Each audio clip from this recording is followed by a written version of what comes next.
Senhor,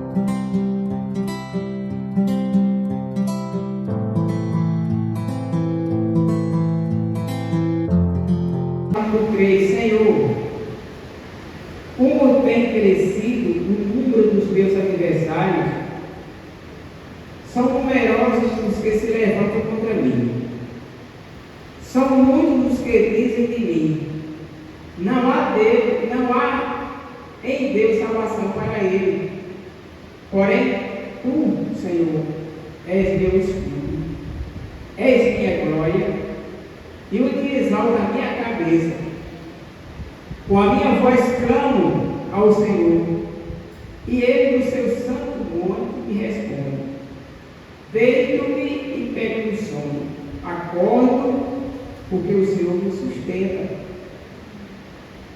Não tenho medo de milhares de povo que tomem posição contra mim, de todos os lados.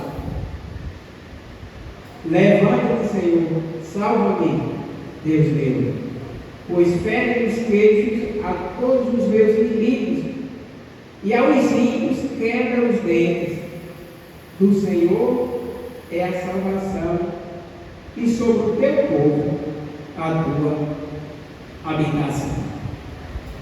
Você já pensou o momento que passava o rei Davi? Ele diz no verso 1: Senhor, como tem crescido o número dos meus adversários. Irmão, e que adversários eram esses que Davi tinha naquele momento?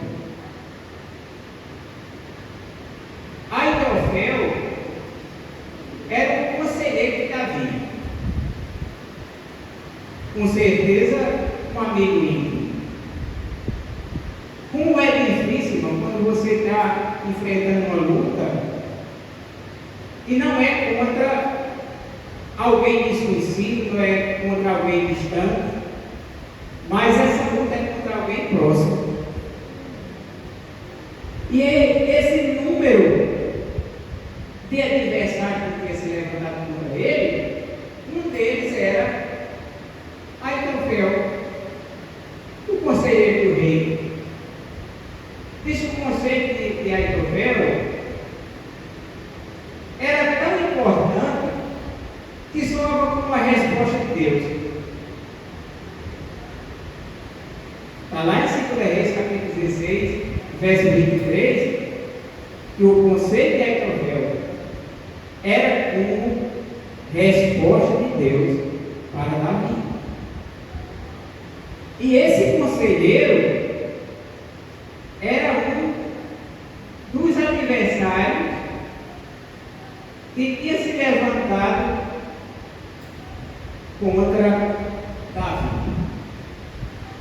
E o outro adversário?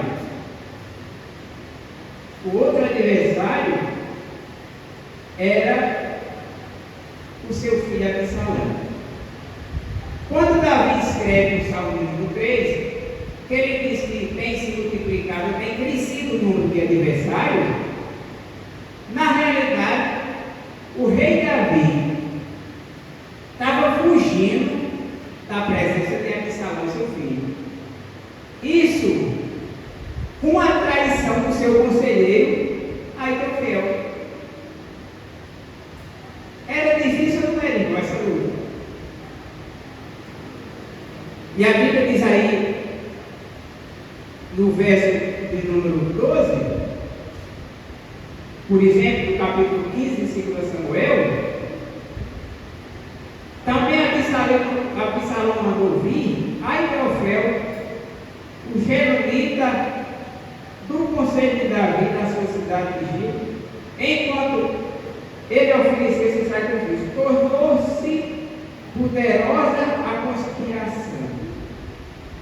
Ele estava sendo vítima, pastor, de uma conspiração do seu conselheiro com o seu filho. Crescia em número o povo que tomava partido de Absalão. Agora, Davi só não tinha o seu conselheiro conselheiro, um adversário, mas ele também tinha Absalão, seu filho, que conquistava o povo. Absalão, de uma forma maligna, ele andava nas circunvizinhanças, e quando o povo chegava perto de Absalão, fazia continência, ele, para roubar o coração do povo, ele pegava a mão daqueles cidadãos e beijava. Na realidade, não era que Absalão fosse bonzinho com o povo. Absalão estava querendo roubar o coração daquele povo para seguir ele, numa conspiração contra seu próprio pai, contra o rei Davi.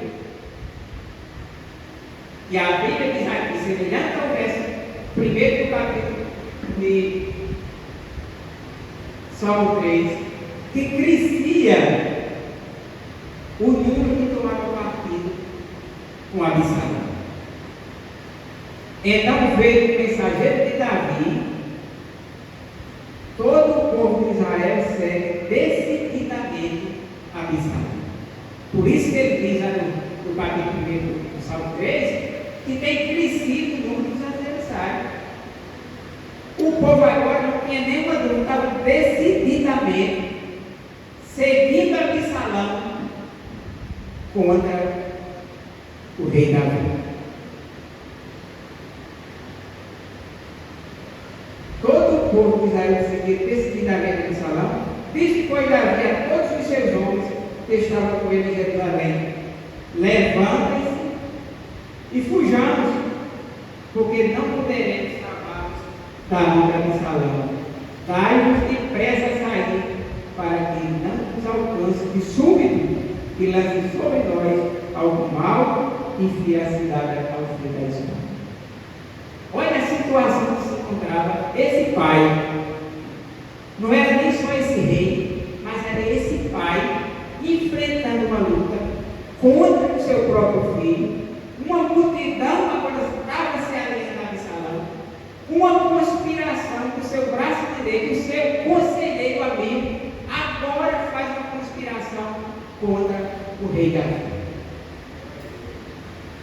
Mas o verso 15 diz: então os homens do rei lhe disseram: eis aqui os teus servos para tudo quanto determinar o rei, nosso Senhor. E por que eu vejo aqui, quando esses servos chegam diante de uma situação tão difícil daquele rei, aquele pai, e ele disseram: eis aqui os teus servos para tudo quanto determinar o rei.